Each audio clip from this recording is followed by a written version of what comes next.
Selamat sore Bapak Ibu Saudara yang Tuhan Yesus kasih di mana berada. Saya berdoa Bapak Ibu selalu sehat dan penuh dengan sukacita, ada dalam kasih dan perlindungan Tuhan. Pada sore hari ini kita berjumpa dalam kebaktian rumah tangga. Sebelum memulai kebaktian ini, mari kita mempersiapkan untuk mengambil saat teduh. Saat teduh mulai. Saat teduh selesai, mari kita memuji Tuhan dengan menyanyikan Kidung Jemaat 17 ayat 1 dan 2, Tuhan Allah hadir.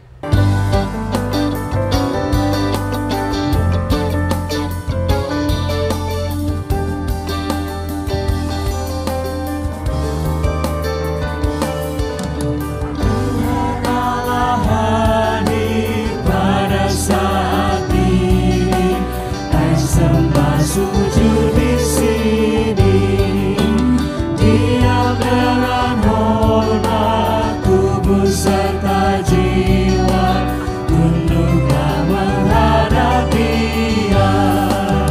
Marilah umat-Nya, hati berserahkan dalam kerendahan.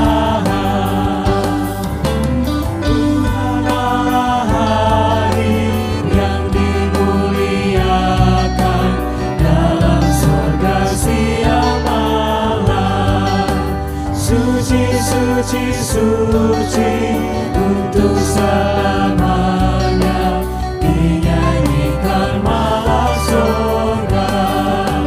Ya Allah, terimalah pujian jemaat beserta malaikat. Bapak Ibu, mari kita berdoa kepada Tuhan. Segala puji, sembah, syukur, dan hormat kami naikkan kepada Yang Maha Kudus Bapa di surga, atas kasih karunia berkat penyertaan Tuhan di dalam hidup kami. Pada sore ini kami bersatu hati dari rumah kami masing-masing untuk kembali beribadah rumah tangga. Terima kasih untuk semua persiapan yang kami lakukan. Kini kami menyerahkan seluruh rangkaian ibadah dari awal, pertengahan, hingga akhir. Kiranya kami boleh mengalami perjumpaan dengan Tuhan melalui perenungan firman Tuhan dan melalui puji-pujian yang kami naikkan. Di dalam Tuhan Yesus Kristus kami naikkan doa ini. Amin. Kembali kita memuji Tuhan dengan menyanyikan Kidung Jemaat 51 ayat 1 dan 2, Kitab Suci Hartaku. Oh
Bapak Ibu yang terkasih, mari kita menyambut firman Tuhan yang akan disampaikan oleh Bapak Pendeta Dedan. Bapak Ibu Saudara dan juga anak-anak yang Tuhan Allah kasihi, kembali pada saat ini kita bersekutu di tengah keluarga kita masing-masing. Dan pada saat ini mari kita mempersiapkan hati dan pikiran kita untuk membaca dan merenungkan firman Tuhan. Mari kita berdoa. Bapa Surgawi, pada saat ini bersama dengan keluarga kami masing-masing, kami menyediakan hati dan pikiran kami untuk kembali belajar akan kebenaran firman-Mu. Oleh sebab itu ya Bapa, urapilah kami dengan hikmat dan pengertian, agar di dalam kuasa-Mu kami semua dimampukan untuk dapat mengerti, terlebih melakukan apa yang menjadi kehendak-Mu. Dalam nama Yesus Kristus berfirmanlah bagi kami. Amin.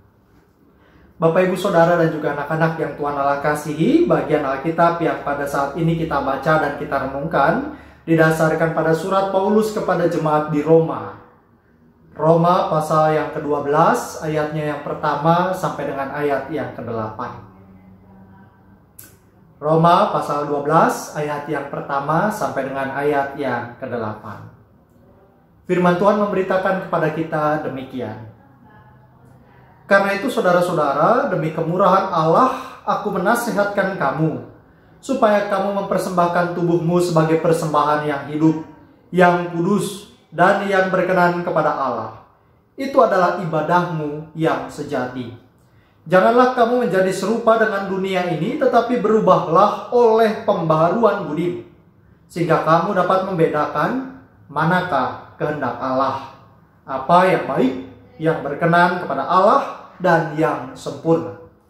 Berdasarkan kasih karunia yang dianugerahkan kepadaku, aku berkata kepada setiap orang di antara kamu, janganlah kamu memikirkan hal-hal yang lebih tinggi daripada yang patut kamu pikirkan, tetapi hendaklah kamu berpikir begitu rupa, sehingga kamu menguasai diri menurut ukuran iman yang dikaruniakan Allah kepada kamu masing-masing.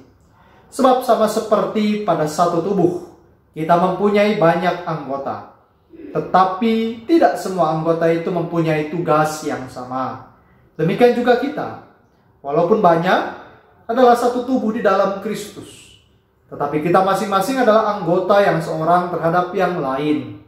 Demikianlah kita mempunyai karunia yang berlain-lainan menurut kasih karunia yang dianugerahkan kepada kita. Jika karunia itu adalah untuk bernubuat, baiklah kita melakukannya sesuai dengan iman kita. Jika karunia untuk melayani, baiklah kita melayani. Jika karunia untuk mengajar, baiklah kita mengajar. Jika karunia untuk menasehati, baiklah kita menasehati. Siapa yang membagi-bagikan sesuatu, hendaklah ia melakukannya dengan hati yang ikhlas. Siapa yang memberi pimpinan, hendaklah ia melakukannya dengan rajin. Siapa yang menunjukkan kemurahan, hendaklah ia melakukannya dengan sukacita. Sampai sedemikian jauh pembacaan Alkitab kita, maka yang berbahagia ialah kita yang tidak hanya sekadar membaca, tetapi yang juga terus berusaha melakukannya dalam hidupnya hari lepas hari. Terpujilah nama Tuhan.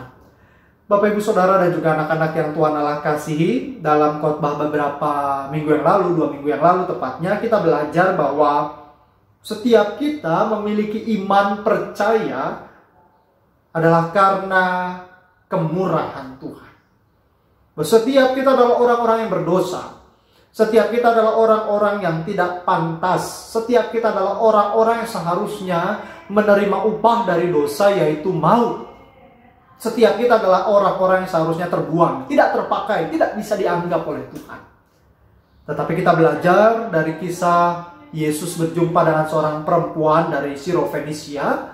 Kita belajar melihat bagaimana ketika seorang menyadari siapa dirinya di hadapan Tuhan dan dengan sungguh-sungguh menantikan kemurahan hati Tuhan, maka orang itu pada akhirnya akan menerima kemurahan hati Tuhan yang menyelamatkan. Tetapi kemurahan hati itu tidak lalu kemudian bisa dianggap sebagai sesuatu yang murahan. Kemurahan hati Tuhan tidak boleh direspon dengan sikap yang mengabaikan bahwa seharusnya kita juga bersyukur dan menunjukkan syukur itu dalam sebuah laku hidup. Oleh sebab itu ketika Paulus memberikan banyak sekali nasihat kepada jemaat di Roma, Dalam Roma pasal yang ke-12 yang kita baca saat ini, ayat yang pertama mengawalinya dengan sebuah kalimat. Karena itu saudara-saudara, karena apa sih gitu ya? Kalau kita mau lihat karena apa, sebenarnya kita bisa melihat apa yang dijelaskan oleh Paulus tentang karya penyelamatan Allah. Kita tahu bahwa Paulus menjelaskan dengan amat sangat panjang lebar keselamatan yang diberikan oleh Allah kepada kita bukan karena perbuatan kita, bukan karena usaha kita, bukan karena persembahan kita, apalagi hanya seremeh karena kepatuhan kita pada hukum Taurat. Tetapi Paulus kembali menyebutkan dalam ayat 12, dalam pasal 12 ayat yang pertama, karena itu saudara-saudara, demi kemurahan Allah, aku menasehatkan kamu. Paulus kembali mau mengingatkan bahwa setiap kita, termasuk kita pada saat ini, Bapak Ibu Saudara, saya dan Bapak Ibu Saudara sekalian juga anak-anak, kita semua adalah orang-orang yang mendapatkan anugerah keselamatan. Kita semua adalah orang-orang yang menerima kemurahan hati Tuhan. Tetapi ketika kita menerima kemurahan hati Tuhan, ada sesuatu yang diharapkan untuk kemudian menjadi sikap syukur kita. Ada sesuatu yang seharusnya menjadi upaya kita untuk betul-betul menunjukkan betapa gembiranya hati ini, betapa bersukacitanya hati ini menerima karya keselamatan itu. Paulus sendiri secara khusus menasehatkan kepada jemaat di Roma dan kepada kita sekarang. Dikatakan, supaya kamu mempersembahkan tubuhmu sebagai persembahan yang hidup, yang kudus, dan yang berkenan kepada Allah. Itu adalah ibadahmu yang sejati. Paulus mengingatkan bahwa ketika kita sudah menerima betapa banyak berkat, terlebih lagi berkat yang tidak bisa dibayarkan oleh apapun, ketika kita telah menerima anugerah keselamatan karena kemurahan hati Tuhan, maka bukan berarti ketika kita tahu bahwa kita tidak bisa membayar itu lalu kemudian kita tidak berbuat apa-apa. Betul, semua perbuatan kita tidak bisa membeli keselamatan. Betul bahwa semua persembahan kita tidak akan pernah bisa menggantikan karya keselamatan yang Allah berikan. Tetapi bukan berarti itu dijadikan sebuah pembenaran untuk kita tidak berbuat apa-apa. Paulus ingin mengingatkan kepada kita semua bahwa ketika kita betul-betul bersyukur atas karya keselamatan, atas kemurahan hati Tuhan yang membenarkan kita, yang menyelamatkan kita, maka tidak lain dan tidak mungkin seharusnya kita adalah orang yang mau bersyukur. Tidak lain dan tidak bukan respons yang paling masuk akal untuk dilakukan adalah sikap yang penuh syukur kepada Allah atas cinta kasih Allah bagi kita. Orang yang betul-betul menyadari bahwa hidupnya dipenuhi dengan kemurahan hati Tuhan adalah orang yang tidak akan pernah berhenti bersyukur. Dan sikap syukur yang mau diajak kepada kita semua adalah bagaimana kita mau memberikan persembahan yang terbaik. Persembahan yang terbaik bukan ditentukan dari nominal uang. Persembahan yang terbaik bukan ditentukan dari seberapa banyak bentuk seremonial ibadah yang kita lakukan. Tetapi persembahan yang terbaik adalah bagaimana diri kita, tubuh kita, jasmani kita, hidup kita saat ini menjadi hidup yang kudus dan yang berkenan kepada Allah. Sehingga itu semua yang pada akhirnya menjadi bentuk peribadahan kita yang sejati. Maka pertanyaannya yang seperti apa sih yang disebut sebagai persembahan yang hidup, yang kudus, dan yang berkenan? Maka itu dijabarkan dalam ayat yang kedua dan ayatnya yang ketiga. Bahkan ayat keempat sampai ayat yang ke-8 juga melengkapi apa yang seharusnya dilakukan sebagai sikap hidup yang mau mempersembahkan tubuh sebagai persembahan yang hidup, yang kudus, dan yang berkenan kepada Allah. Dikatakan dalam ayatnya yang kedua, janganlah kamu menjadi serupa dengan dunia ini, tetapi berubahlah oleh pembaruan budimu, sehingga kamu dapat membedakan manakah kehendak Allah, apa yang baik, yang berkenan kepada Allah, dan yang sempurna. Kata yang digunakan dengan kata berubah adalah metamorfosis. Buat Bapak Ibu Saudara dan juga anak-anak pasti cukup familiar dengan kata metamorfosis ketika kita sering mendengar di sekolah gitu ya, atau dalam berbagai cerita. Metamorfosis adalah perubahan, seperti contohnya dari telur menjadi ulat, menjadi kepompong, dan pada akhirnya menjadi kupu-kupu. Ada sebuah perubahan yang signifikan, ada sebuah perubahan dari sesuatu yang tampak ringkih menjadi sesuatu yang tampak lebih kuat. Ada sesuatu yang tampak menjijikkan menjadi sesuatu yang tampak indah. Ada sesuatu yang tampaknya tidak dipandang dan pada akhirnya menjadi sesuatu yang dapat dipandang dan dapat menghasilkan sebuah hal yang menyenangkan. Maka bicara tentang perubahan, Paulus mengingatkan, janganlah kamu menjadi serupa dengan dunia ini.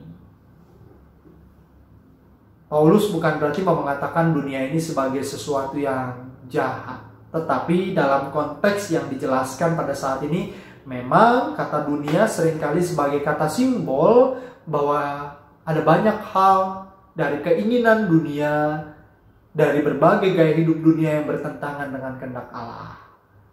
Maka Paulus menginginkan kita berubah dong. Dunia mungkin akan menawarkan banyak hal yang tampak menggoda, yang tampak menyenangkan, yang tampak indah. Tetapi apa yang indah di mata dunia, apa yang menyenangkan di mata dunia, belum tentu sama seperti apa yang indah di mata Allah. Tugas kita adalah menjadi pribadi yang melakukan metamorfosis, yang kemudian dari waktu ke waktu mengalami perubahan menjadi semakin indah di dalam Tuhan. Orang yang menyadari bahwa hidupnya telah menerima kemurahan hati Tuhan, maka akan menjadi pribadi yang dengan sukacita memberi diri untuk berubah seperti yang Allah mau. Perubahan diri ini memang gak gampang. Karena perubahan diri menuntut keberanian kita juga untuk berkorban. Keberanian untuk merelakan apa yang nyaman di mata dunia. Metamorfosis diri atau perubahan diri untuk menjadi semakin baik menuntut kita untuk belajar dengan disiplin. Kalau ada kata pembaruan budimu, ini berbeda dengan kata berubah gitu ya. Kalau berubah yang digunakan tadi adalah kata metamorfosis, maka kata pembaruan di sini menggunakan kata anakainosis, yang artinya bukan cuma sekadar berubah, tetapi ada semacam upgrading, peningkatan level. Naik tingkat, naik level. Ada sesuatu yang lebih dari yang sebelumnya. Jadi bukan hanya sekadar perubahan yang signifikan, tetapi signifikannya menjadi semakin buruk, tetapi ada sebuah upgrading, ada sebuah peningkatan. Maka Paulus mau mengingatkan, persembahan diri kita juga diwujudkan dengan bagaimana kita meningkatkan kualitas hidup. Kalau dulu saya masih tukang bolos, anak sekolah, ada peningkatan hidup dengan saya akan menjadi pribadi yang lebih jujur dan disiplin. Kalau di tempat kerja, sebagai orang-orang yang sudah bekerja, dulu saya lebih banyak main-main dalam pekerjaan, tanggung jawab saya kurang, saya lebih banyak hitung-hitungan pekerjaan, saya lebih banyak mengandalkan orang lain, melemparkan tugas pada orang lain, saya belum menjadi pribadi yang maksimal melakukan pekerjaan saya. Maka apa yang diingatkan oleh Paulus adalah upgrading diri, tingkatkan kualitas hidup, tingkatkan menjadi pribadi yang lebih baik lagi. Dan peningkatan diri itulah yang menjadi persembahan diri kita kepada Tuhan. Tuhan tidak membutuhkan peningkatan kualitas diri yang membuat kita menjadi sombong, hati-hati. Tuhan tidak meminta peningkatan kualitas diri yang justru membuat kita terkecoh kepada pembanggaan diri. Hati-hati. Tapi Tuhan menginginkan ada peningkatan kualitas diri yang betul-betul kita ingin persembahkan buat Tuhan. Caranya ini beda-beda tipis nih, hati-hati. Kadang-kadang memang kita juga ingin meningkatkan kualitas diri, tetapi tujuannya buat apa? Motivasinya apa? Motivator-motivator di luar sana yang banyak tampil di TV terus juga memotivasi banyak orang untuk ayo upgrading diri, ayo tingkatkan kualitas diri. Tapi ada satu hal yang membedakan, bahwa ketika kita sebagai orang-orang yang telah menerima kemurahan hati Tuhan, melakukan upgrading diri, maka goalnya bukan untuk membuat saya menjadi pribadi yang merasakan kenyamanan lebih. Fokusnya bukan egosentris. Pusatnya bukan diri kita. Kita mengupgrade diri dengan tetap berpusat kepada Allah. Kita mengupgrade diri dengan tetap menyadari bahwa saya melakukan upgrading diri, peningkatan kualitas diri, perubahan diri semata-mata hanya untuk Tuhan. Hati-hati, peningkatan kualitas diri itu seringkali menjebak kita jatuh kepada kesombongan, dan pada akhirnya bukannya semakin dekat dengan Tuhan, bukannya semakin mempersembahkan yang terbaik pada Tuhan, tetapi justru membuat kita jauh dari Tuhan. Oleh sebab itu, apa yang dikatakan dalam ayat yang ketiga mengingatkan kita lebih lanjut, di mana dikatakan, berdasarkan kasih karunia yang dianugerahkan kepadaku, aku berkata kepada setiap orang di antara kamu, janganlah kamu memikirkan hal-hal yang lebih tinggi daripada yang patut kamu pikirkan. Tetapi hendaklah kamu berpikir begitu rupa sehingga kamu menguasai diri menurut ukuran iman yang dikaruniakan Allah kepada kamu masing-masing. Ketika orang terpacu untuk mengupgrade diri, meningkatkan kualitas diri, berubah terus menjadi pribadi yang lebih baik, tidak jarang juga ada orang yang terlalu terobsesi. Punya obsesi itu gak salah memang. Punya ambisi juga tidak salah.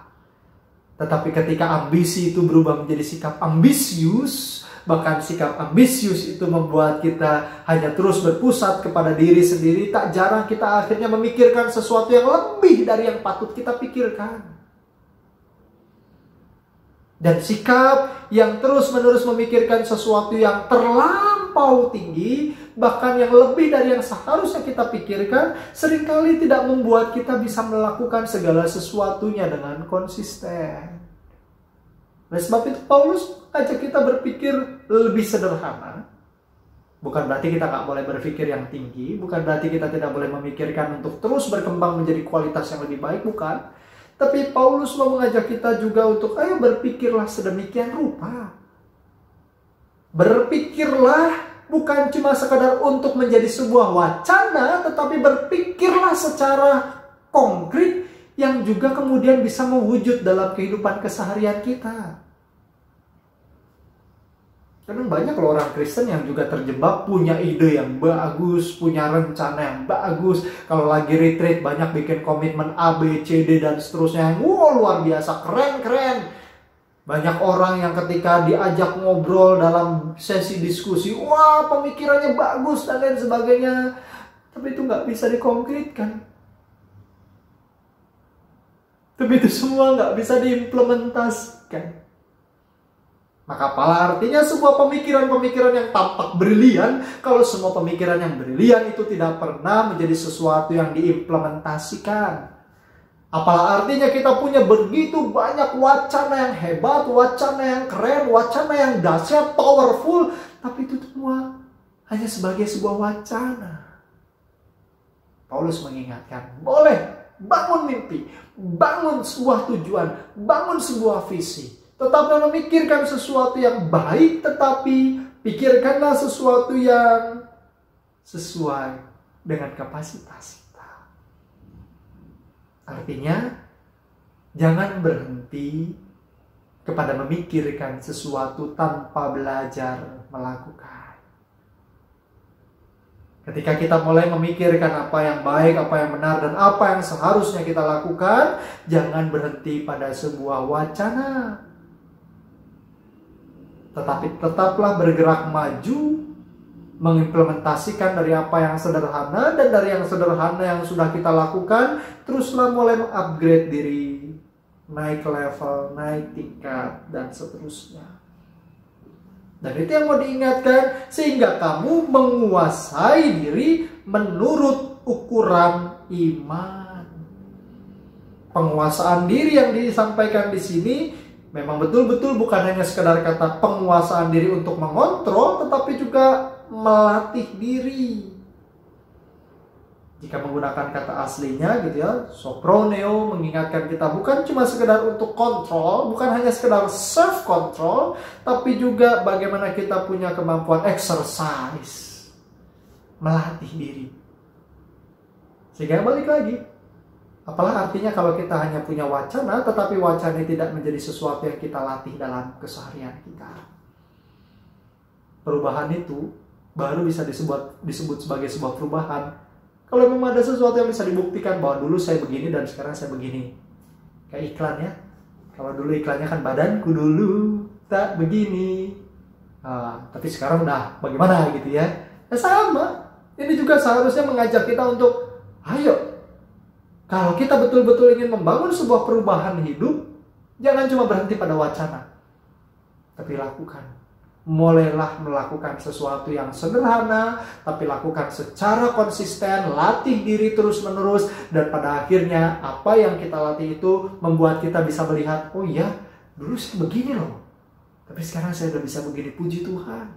Artinya sekarang saya ingin mempersembahkan terus buat Tuhan yang lebih baik lagi. Tuhan, terima kasih Engkau yang telah memampukan dulu saya begini, tetapi kuasa-Mu mendidikku untuk kemudian saya bisa menjadi pribadi yang lebih baik lagi. Dan yang terakhir yang mau diingatkan, persembahan yang benar seharusnya juga menjadi persembahan yang berdampak buat orang-orang. Persembahan kita kepada Tuhan seharusnya menjadi persembahan yang juga memiliki dampak buat kehidupan komunal.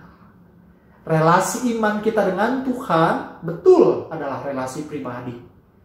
Tetapi relasi pribadi ini seharusnya membuat kita semakin baik lagi untuk membangun relasi sosial. Relasi kita pribadi kepada Tuhan seharusnya juga membuat kita semakin berdaya guna untuk membangun relasi yang lebih positif lagi dengan orang-orang di sekitar kita. Bagaimana caranya? Maka Paulus mengingatkan dalam ayat yang keempat sampai dengan ayat yang ke-8.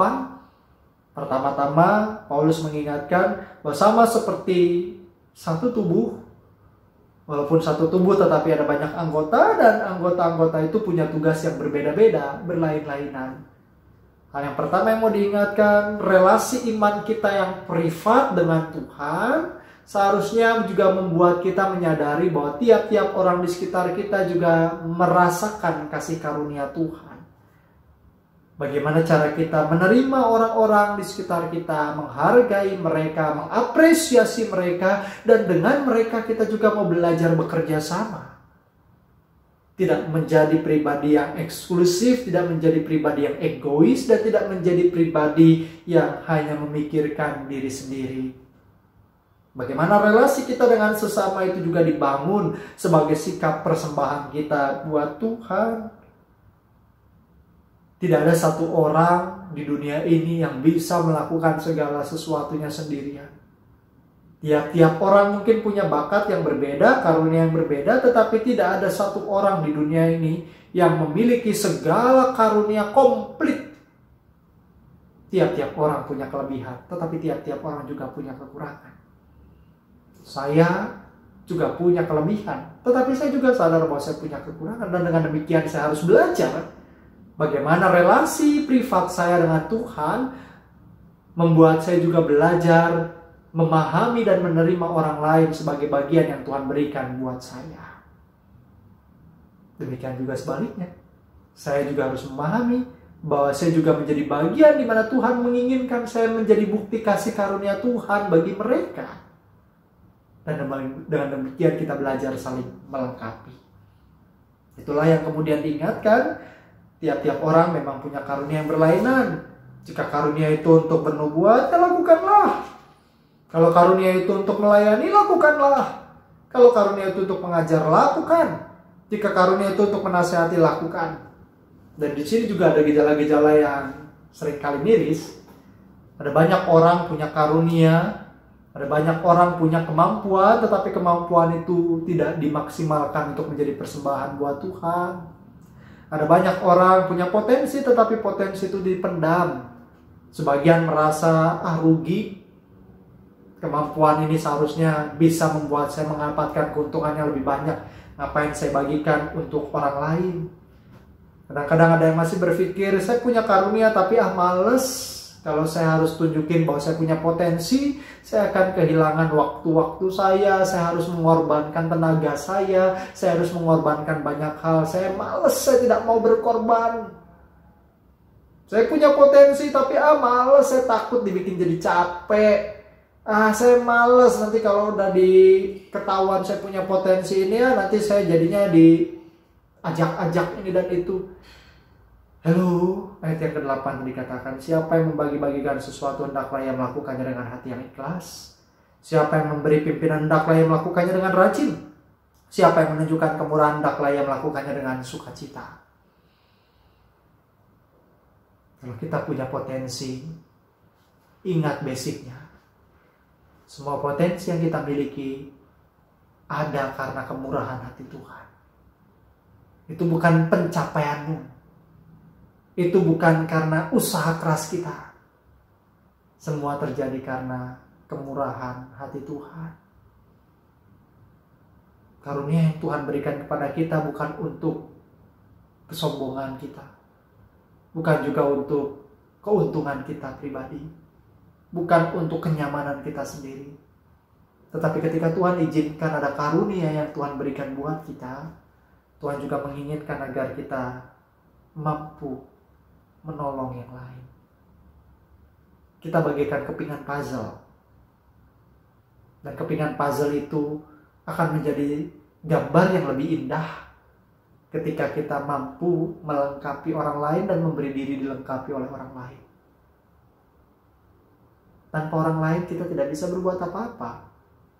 Tetapi ketika kita juga sadar bahwa tanpa orang lain kita tidak bisa berbuat apa-apa, seharusnya kita juga ingat orang lain juga membutuhkan kita. Jangan jadi orang yang pengen terus ditolong orang tapi gak mau nolong orang. Jangan pengen menjadi orang yang pengen diperlengkapi oleh orang lain tapi tidak mau memperlengkapi orang lain. Kehidupan ini seharusnya semakin seimbang. Dan persembahan yang terbaik buat Tuhan adalah ketika kita juga mampu mempergunakan setiap potensi, setiap kasih karunia yang Tuhan berikan kepada kita. Dan dengan menyadari bahwa itu semua adalah kemurahan Tuhan yang dinyatakan buat kita, kita juga dengan sukacita bisa mempergunakan itu untuk menjadi berkat buat sesama. Maka persembahan yang sejati adalah ketika kita mau memberikan karya terbaik buat Allah yang diwujudkan juga dengan karya terbaik bagi sesama. Amin. Mari kita bersama-sama berdoa syafaat. Tuhan Yesus, pada saat ini kami datang kepadamu dalam ucapan syukur karena kami semua menerima kemurahan hati Tuhan. Keselamatan Tuhan anugerahkan kepada setiap kami yang percaya, bahkan Kau memberikan kepada kami berkat-berkat yang begitu luar biasa. Tuhan memberikan kepada kami begitu banyak potensi. Tuhan memperlengkapi dengan berbagai fasilitas. Tuhan memperlengkapi kami dengan penyertaan Tuhan yang luar biasa. Dan pada saat ini Tuhan, apalagi yang dapat kami lakukan selain kami mengisi hari-hari kami dengan sikap yang penuh syukur. Maka Tuhan, kami mau belajar menunjukkan sikap penuh syukur itu dengan kami mempersembahkan hidup kami buat Tuhan. Kami mau menunjukkan bagaimana kami terus mau berubah menjadi pribadi yang semakin baik dari waktu ke waktu sebagai ungkapan syukur kami. Dan kami mau terus membangun relasi yang terbaik dengan sesama kami, berkarya yang terbaik buat sesama kami, sebagai wujud di mana kami mensyukuri kemurahan Tuhan. Pada saat ini Tuhan, kami mau bersama-sama berdoa buat jemaat Tuhan, GKP Jemaat Sukabumi. Kami berdoa untuk jemaat Tuhan yang pada saat ini berada dalam kondisi lemah tubuh. Kiranya Tuhan yang menolong dan memampukan agar saudara-saudara kami boleh mengalami pemulihan dan kesembuhan. Untuk hamba-hambamu, para pelayan Tuhan, Pendeta Judis dan keluarga, para penatua dan keluarga, pengawas perbenaran jemaat dan keluarga, serta komisi-komisi yang ada, Tuhan memberkati. Demikian juga untuk setiap karyawan gereja, Tuhan juga yang memberkati. Agar hamba-hambamu boleh menunjukkan pelayanan terbaik sebagai persembahan yang terbaik buat Tuhan. Bukan pelayanan penuh sungut-sungut, bukan pelayanan penuh dengan berbagai beban, tetapi pelayanan yang kami lakukan dengan sukacita, karena kami sadar bahwa ketika Tuhan mempercayakan pelayanan yang itu kami lakukan, semuanya juga bagian dari kemurahan hati Tuhan. Pada saat ini Tuhan, kami juga bersama berdoa untuk negeri ini yang masih dilanda dengan pandemi COVID-19. Biarlah Tuhan Seturut dengan waktu Tuhan dan rencana Tuhan, negeri ini, dunia ini boleh dipulihkan dari COVID-19. Dan kami juga percaya Tuhan, bahwa kuasa Tuhan juga memulihkan setiap orang yang pada saat ini terdampak karena pandemi. Baik dari segi ekonomi, pekerjaan, sekolah, bahkan berbagai aspek yang lain. Biar Tuhan juga yang memulihkan setiap kami. Kami juga bersama berdoa ya Tuhan, untuk pelayanan di tengah gerejamu. Biar ketika gerejamu hadir di tengah-tengah kota Sukabumi dan Kabupaten Sukabumi, kami juga terus mau menjadi gereja yang berdampak. Gereja yang berbuat sesuatu. Gereja yang memberi semangat. Gereja yang menjadi contoh. Terlebih dalam melakukan protokol kesehatan. Kami tahu Tuhan, seringkali kami jatuh pada sikap yang apatis karena COVID ini tak kunjung selesai. Tapi jangan biarkan kami melakukan sesuatu yang bertentangan dengan kehendak Tuhan. Saat kami semua menjadi warga negara Indonesia, biar kami belajar juga untuk patuh pada protokol kesehatan. Bukan hanya di tempat-tempat formal seperti gedung gereja, tetapi dimanapun kami berada, biar kami tetap mematuhi apa yang menjadi protokol kesehatan, sebagai wujud kami bersyukur kepada Tuhan untuk menunjukkan cinta kasih bagi sesama. Tuhan, inilah doa kami yang kami sampaikan semuanya hanya di dalam nama-Mu, Yesus Kristus Tuhan kami yang telah mengajar kami berdoa demikian. Bapa kami yang di surga, dikuduskanlah nama-Mu. Datanglah kerajaan-Mu, jadilah kehendak-Mu di bumi seperti di surga. Berikanlah kami pada hari ini makanan kami yang secukupnya, dan ampunilah kami akan kesalahan kami, seperti kami juga mengampuni orang yang bersalah kepada kami. Dan jangan membawa kami ke dalam pencobaan, tetapi lepaskanlah kami dari yang jahat. Karena Kau yang punya kerajaan dan kuasa dan kemuliaan sampai selama-lamanya. Amin. Bapak, Ibu, Saudara, sebelum kita menerima berkat yang dari Tuhan, kita angkat pujian melalui NKB 199, Sudahkah yang terbaik kuberikan.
Begitu banyak waktu yang terbuang, sedikit lebih baginya.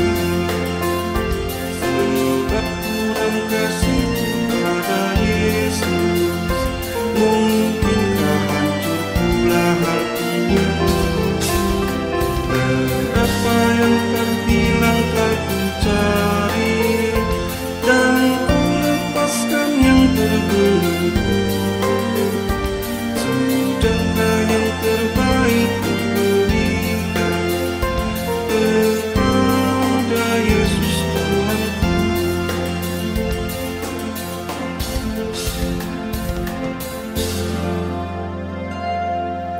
Bapak, Ibu, Saudara, dan juga anak-anak yang Tuhan Allah kasihi, lanjutkanlah hidup kita untuk tetap menjadi hidup yang bersyukur kepada Tuhan, yang tetap menyadari bahwa kita ada karena kemurahan kasih Tuhan, dan biarlah hidup yang mensyukuri kemurahan Tuhan diwujudkan juga dengan sikap yang terus mau berkarya terbaik bagi Tuhan, yang diwujudkan dengan yang terbaik bagi sesama. Dan kini lanjutkan hidup kita dalam berkat-Nya. Kasih karunia dari Allah Bapa, Putra, dan Roh Kudus menyertai, memberkati, dan memimpin saudara-saudari sekalian dari saat ini sampai selama-lamanya. Amin. Bapak, Ibu, Saudara yang terkasih, kebaktian rumah tangga kita sudah selesai. Namun percayalah bahwa Tuhan tidak pernah selesai menyertai dan memberkati hidup kita.